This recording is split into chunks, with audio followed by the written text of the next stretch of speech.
Então, a gente já voltamos aqui, ó. Você vê que vai ser a parte 2, né? Porque de repente o celular parou de gravar, então vamos lá. Ó. Olha, gente, que lindo. Tá muito lindo, meu. Olha só. Então ficou tipo rosa bebê, entendeu? O meu ficou meio coisado. Olha aqui, ficou muito com glitter, sabe? Mas vamos agora ativar. Agora tem água bricada aqui, né? A gente não colocou.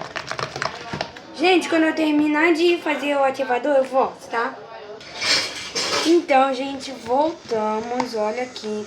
Ela tá colocando mais espuma no dela, que eu também vou colocar.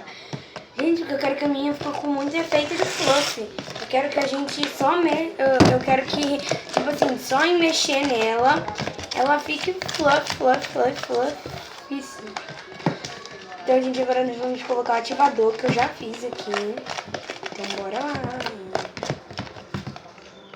Eita, gente, coloquei muito. Nossa. Que bom que eu já vai ativar.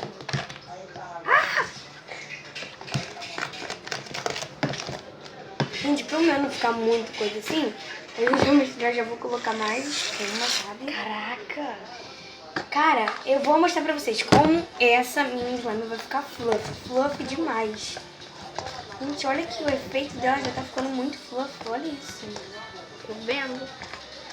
Coloca pouco, Sara. Tá bom,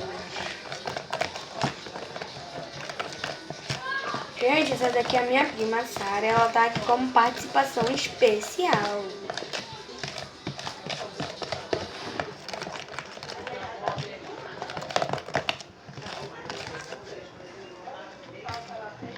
Gente, olha como a minha slime tá. A minha Agora acho que já tá no ponto de virando. pegar na mão.